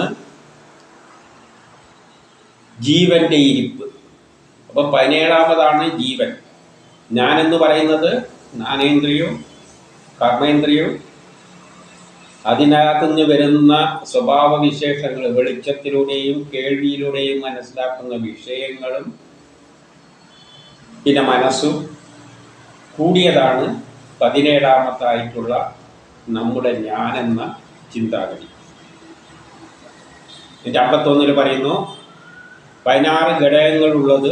അപ്പം നേരത്തെ പറഞ്ഞ 16 സത്വ, രജോ, തമോ ഗുണങ്ങളുടെ അടിസ്ഥാനത്തിൽ ന്യൂട്ടന്റെ first law, second law, third law അനുസരിച്ചാണ് സൂക്ഷ്മ ശരീരം. അങ്ങനെയുള്ള സൂക്ഷ്മ ശരീരം സ്നേഹം, സന്താപം, ഭയം, പീഡ എന്നിവ സംസാരത്തിൽ തുടരെ ഉണ്ടായിക്കൊണ്ടിരിക്കുന്നു. അപ്പോൾ ഈ കാണുകയും കേൾക്കുകയും ചെയ്ത് ചിന്തിച്ച് അതിനനുസരിച്ച് മനസ്സിലാക്കുമ്പോഴാണ് കർമ്മങ്ങൾ ചെയ്യുക. അതിൻ്റെ ഫലമായിട്ട് എന്തുണ്ടാവുക? സ്നേഹം ഉണ്ടാവും, സന്താപം ഉണ്ടാവും, ഭയം ഉണ്ടാകും, പീഡകളുണ്ടാകും. ഇങ്ങനെ പലതും സംസാരത്തിൽ അനുഭവിച്ചുകൊണ്ടേ ഇരിക്കുന്നു. നമ്മളെന്തെങ്കിലും കണ്ടു കഴിഞ്ഞാൽ അതിനനുസരിച്ച് പ്രവർത്തിക്കും, അതിനനുസരിച്ച് പീഡകൾ ചിലപ്പോൾ ഉണ്ടാവും. ഇനി 52 ഇങ്ങനെ 52 പറയാണ്, ആത്മബോധമില്ലാത്തവൻ, അങ്ങനെയുള്ളവൻ ബുദ്ധി ഉപയോഗിച്ചിട്ട് ആത്മതത്വം മനസ്സിലാക്കാത്തത്. അതായത് നമ്മളെ കൊണ്ടെല്ലാം ഈ ഇതയൊക്കെ കാണുന്നതും കേൾക്കുന്നതും എല്ലാം അതിൻ്റെ പിന്നിലുള്ള, എന്നിട്ട് നമ്മളെ കൊണ്ട് കർമ്മം ചെയ്യിക്കുന്ന പിന്നിലൊരു ശക്തിയാണ് എന്ന തത്വം മനസ്സിലാക്കാത്തവൻ, അവൻ ഇന്ദ്രിയങ്ങളെ ജയിക്കാൻ പറ്റില്ല. അത് മനസ്സിലാക്കേണ്ടിട്ട് നമ്മൾ കാണുന്നതും കേൾക്കുന്നതിൻ്റെയും പിന്നാലെ ഓടാതെ മനസ്സ് ചിന്തിച്ചിട്ട് ഇതല്ല ആരാണ് എന്നെ കൊണ്ട് ചെയ്യിപ്പിക്കുന്നതെന്ന് ചിന്തിച്ച് മനസ്സിലാക്കണം. അതായത് ജ്ഞാനേന്ദ്രിയം, കർമ്മേന്ദ്രിയത്തെ എല്ലാം നമ്മളെ കൺട്രോൾ ആക്കണം. അങ്ങനെ ചെയ്യാൻ പറ്റാത്തവൻ, ഇന്ദ്രിയങ്ങളെ ജയിക്കാത്തവനും സ്ഥൂല ശരീരത്തിൽ, നമ്മളെ ബാഹ്യമായി ശരീരത്തിൽ ചിന്തിച്ചുകൊണ്ട്, ശരീരത്തെപ്പറ്റി ചിന്തിച്ചുകൊണ്ട് സൂക്ഷ്മ ശരീരത്താൽ തന്നെ കർമ്മം ചെയ്യപ്പെടുന്നു. ആ ഉള്ളിലുള്ള ശക്തിവിശേഷം എന്താണോ ആഗ്രഹിക്കുന്നത് ആ കർമ്മങ്ങൾ അവൻ ചെയ്യുകയാണ്, അവൻ അറിയാതെ ചെയ്യുകയാണ്. അങ്ങനെ ആ സ്ഥൂല ശരീരത്തിൽ മനം നിന്നും പുറത്തു വരാതെ, അങ്ങനെയുള്ളവന് ആ ശരീരമാകുന്ന സ്ഥൂല ശരീരത്തിലാണ് അവൻ ഞാനെന്ന ചിന്ത വെച്ചിരിക്കുന്നത്. അവനെന്ത് ചെയ്യാൻ പറ്റില്ല? അതിൽ നിന്നും മോചനം ലഭിക്കാൻ പറ്റില്ല. അവൻ്റെ ഇന്ദ്രിയങ്ങൾ പറയുന്നതനുസരിച്ച് അതിൻ്റെ അടിമയായിട്ട് അവൻ കർമ്മം ചെയ്യേണ്ടി വരും. അപ്പം അവന് മോചനമാർഗം അറിയാതെ കുഴയുന്നു. അപ്പം മോചനം, നമ്മളെ പഞ്ചേന്ദ്രിയങ്ങൾ ശരീരങ്ങളുടെ അടിമയായിക്കൊണ്ട് ജീവിക്കുന്നവന് അതിൽ നിന്നും മോക്ഷം ലഭിക്കില്ല. മോക്ഷം ലഭിക്കണമെങ്കിൽ നമ്മൾ ഇന്ദ്രിയങ്ങളെ നിയന്ത്രിക്കണം. ഇനി 53 പറയാണ്, ഒരുത്തനും കർമ്മം ചെയ്യാതെ ഒരു നിമിഷം പോലും ഇരിക്കാനാവില്ല. നമുക്കൊന്നും കർമ്മം ചെയ്യാതെ ഇരിക്കാൻ പറ്റില്ല. നമ്മൾ കർമ്മം ചെയ്തേ പറ്റും. ഒരു നിമിഷം പോലും കർമ്മം ചെയ്യാതെ എന്തെങ്കിലും ചിന്തിക്കുകയെങ്കിലും ചെയ്യുന്നുണ്ടാവും. അവന് പൂർവ സംസ്കാരത്തിൻ്റെ ഗുണങ്ങളാൽ, അത് കഴിഞ്ഞ ജന്മത്തിൽ ചെയ്തതിൻ്റെ ബാക്കി കർമ്മങ്ങൾ ചെയ്യാനാണ് നമ്മൾ ഈ ജന്മം വരുന്നത്.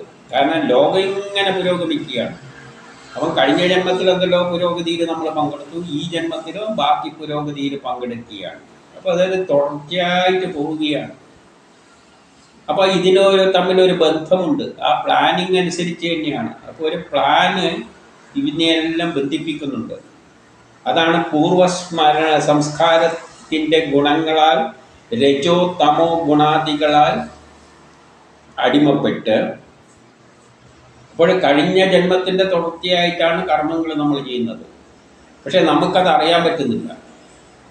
പക്ഷെ അതേസമയം ആ ശക്തി വിശേഷം അതിലൂടെയാണ് നമ്മളെ മുന്നോട്ടേക്ക് നയിക്കുന്നത്. അത് രജോ തമോ ഗുണങ്ങളിലൂടെയാണ്. അത് പറഞ്ഞു കഴിഞ്ഞു. അപ്പം തന്നിഷ്ടമില്ലാതെ തന്നെ, എൻ്റെ ഇഷ്ടം നോക്കാതെ തന്നെയാണ്, ഞാനെന്ന എൻ്റെ ഇഷ്ടം നോക്കാതെ തന്നെയാണ് ബലാത്കാരേണ കർമ്മം ചെയ്യിക്കപ്പെട്ടു പോകുന്നത്. അപ്പോൾ ആ ശക്തി വിശേഷമാണ് നമ്മളെ കൊണ്ട് ഇപ്പോൾ ഈ ജന്മത്തിൽ ഒരു കർമ്മം ചെയ്യിപ്പിച്ചു, അടുത്ത ജന്മത്തിൽ ലോകം പുരോഗമിച്ചിട്ടുണ്ട്. അപ്പോൾ അവനോട് പറയുന്നു, നീ പഠിക്ക്, ആ കാലത്ത് ഘട്ടത്തിനുള്ള ഇത് ആദ്യം പഠിക്ക്. അങ്ങനെയാണ് മരിച്ചു കഴിഞ്ഞാൽ പിന്നെ ആദ്യം എണീക്ക് പഠിച്ചത്. കഴിഞ്ഞ ജന്മത്തിൽ 1, 2, 3 എല്ലാം പഠിച്ചതാണ്. പക്ഷെ അടുത്ത ജന്മത്തിലും 1, 2, 3 എല്ലാം പഠിച്ചിട്ട് ആ കാലത്തെ സയൻസും കൂടിയും പഠിച്ചിട്ട് ഒന്നേന്ന് തുടങ്ങിയിട്ട് കർമ്മം ചെയ്യിപ്പിക്കുക. അപ്പം ഈ കർമ്മത്തെ നമ്മൾ അറിയാതെ തന്നെ ചെയ്യിപ്പിച്ചു കൊണ്ട് പോവുകയാണ്. അപ്പം പിന്നെ പാപമാക്കാനുള്ളത് ആ ശക്തി തന്നെയല്ലേ നമ്മളെ കൊണ്ട് ഇതെല്ലാം ചെയ്യിപ്പിച്ചു കൊണ്ടുപോകുന്നത്. പിന്നെ പാപം എന്തിനാണ് നമ്മൾ ചുമക്കുന്നത്? പറഞ്ഞു കൊണ്ടുവരുന്നത് ഇതാണ് ജീവിതം. അതുകൊണ്ട് പാപമൊന്നും വലിയ കാര്യമൊന്നും ഇല്ല. 54 കർമ്മഫല കാരണമായി, പൂർവജന്മത്തിൽ ചെയ്ത കർമ്മത്തിൻ്റെ ഫലമായിട്ട്. അപ്പം പൂർവജന്മത്തിൽ നമ്മളൊരു റോഡ് വെട്ടിയിട്ടുണ്ടെങ്കിൽ അടുത്ത ജന്മത്തിൽ ആ റോഡിൻ്റെ ബാക്കിയുള്ള വർക്കും കൂടി നമ്മൾ ചെയ്യാൻ വേണ്ടിയാണ് ജനിക്കുന്നത് എന്ന നിലയിലങ്ങ് ചിന്തിച്ചു നോക്കുക. എളുപ്പമാണ് മനസ്സിലാക്കാൻ. കഴിഞ്ഞ ജന്മത്തിൽ, ഈ ജന്മത്തിൽ നമ്മൾ റോഡ് പകുതി പണി പൂർത്തിയാക്കുന്നു, അടുത്ത ജന്മത്തിൽ എന്തായിരിക്കും? ബാക്കി പണി പൂർത്തിയാക്കും.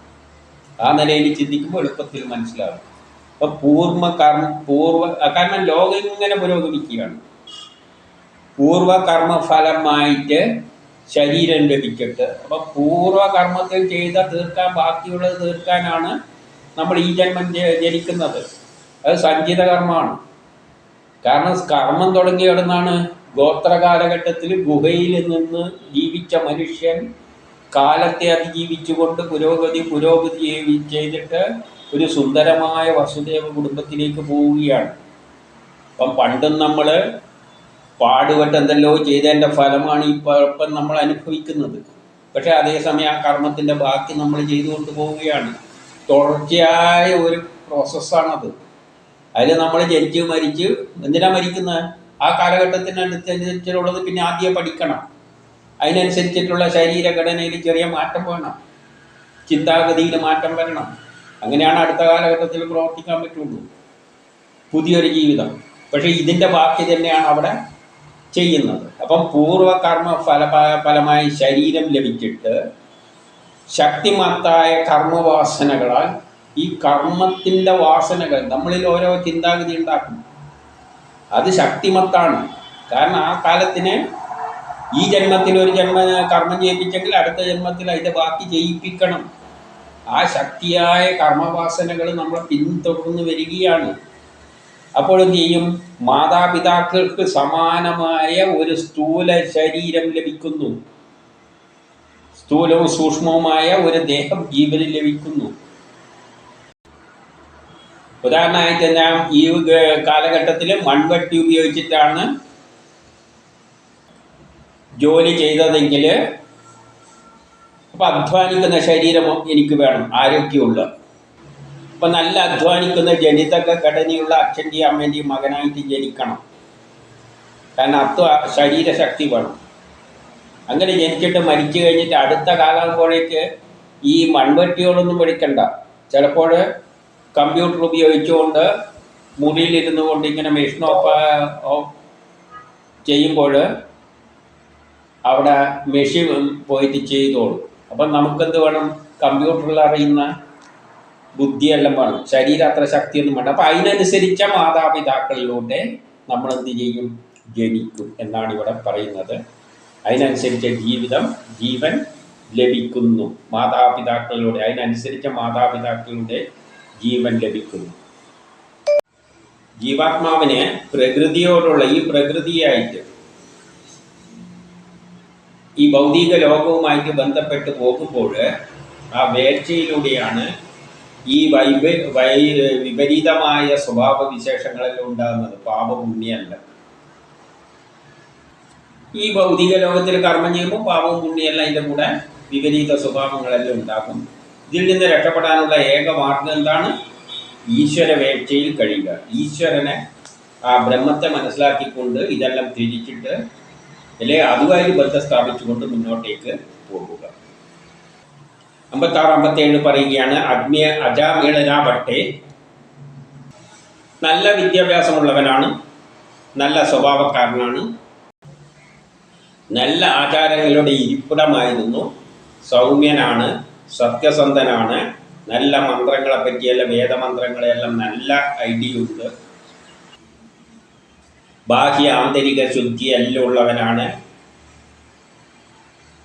അഗ്നി അതിഥി ആചാര്യൻ എന്നിവർക്കെല്ലാം സേവനം ചെയ്യുന്നവനാണ്, അഹങ്കാരമില്ലാത്തവനാണ്, സകല ജീവജാലങ്ങളിലും സൗഹൃദമുള്ളവനാണ്, ദുഷ്വൃത്തി ഇല്ലാത്തവനാണ്, മിതഭാക്ഷിയാണ്, അസൂയ ഇല്ലാത്തവനും എല്ലായിരുന്നു അജാമീള. അതായത് നല്ലൊരു വ്യക്തിയായിരുന്നു.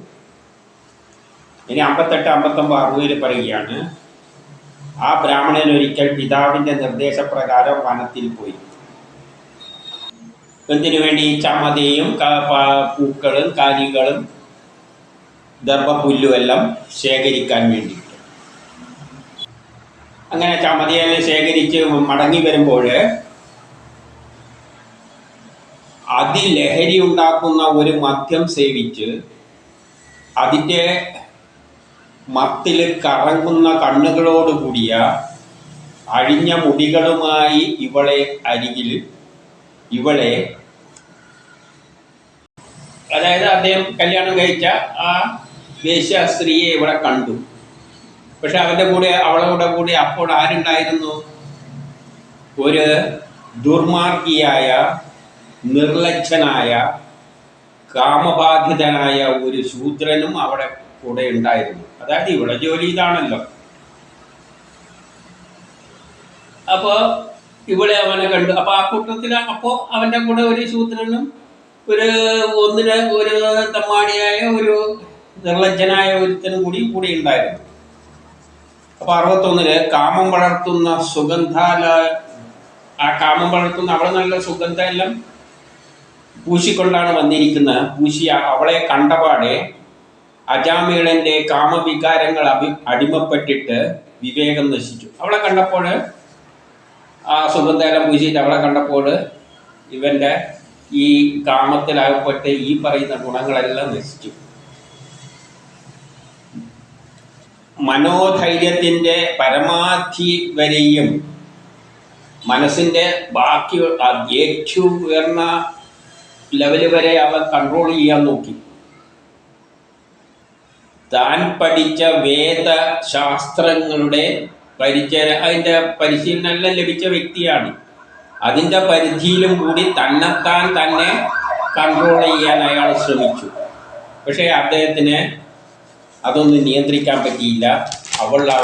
അവന് ആഗ്രഹം കൂടി വന്നു. പിന്നെ 63 പറയാണ്,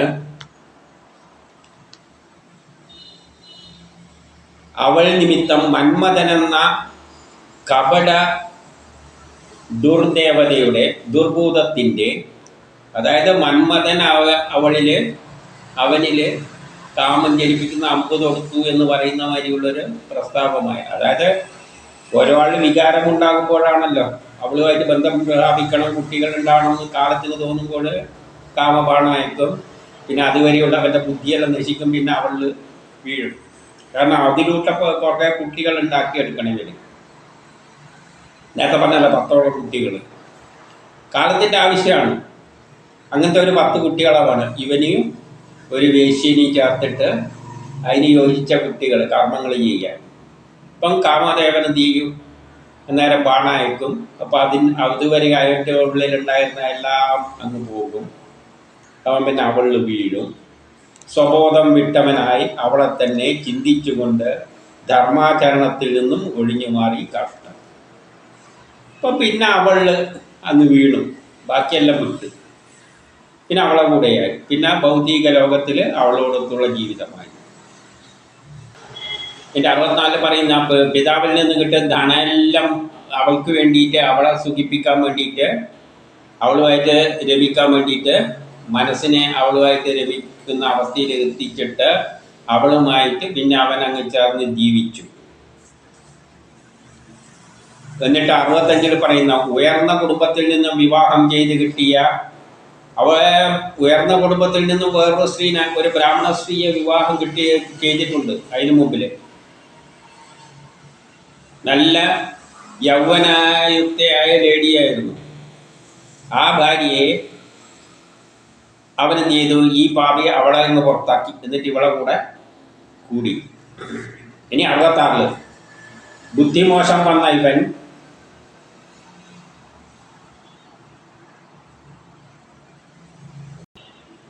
ഇപ്പം ബുദ്ധിമോശം വന്നവൻ ഇവൻ നീതിയാലും അനീതിയാലും, അതായത് നീതി അനീതിയൊന്നും നോക്കാതെ എവിടെ നിന്നല്ല കുറേ പണം സമ്പാദിച്ചിട്ട് പിന്നെ അവന് താല്പര്യം എന്തെങ്കിലും പണം സമ്പാദിക്കുക. എന്നിട്ട് അവളോടൊത്ത്, ആ കുട്ടികളോടൊത്ത് സുഖമായിട്ട് ഇങ്ങനെ ഏതെല്ലോ എനിക്ക് പണമെല്ലാം ഉണ്ടാക്കിയിട്ട് അവളോടൊത്ത് ജീവിക്കുക. ജീവിതം ആ വേശ്യയോടൊത്ത് കുടുംബത്തെ പോറ്റി ജീവിച്ചു. അങ്ങനെ 67, 68 അവർ ആ ധർമ്മദേവൻ്റെ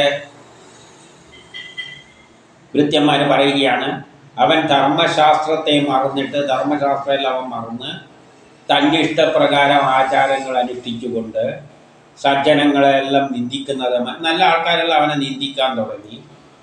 പാപം മാത്രമേ അവൻ ചെയ്യുന്നതെല്ലാം പാപപ്രവർത്തികൾ തന്നെയാണ്. ജീവിതാവസാനം വരെ ശുദ്ധിയില്ലാതെ കഴിയുകയായിരുന്നു. ഒരു ശുദ്ധിയില്ല, ജീവിതത്തിൽ ശുദ്ധിയില്ല, ഒന്നിലും ശുദ്ധിയില്ലാതെ.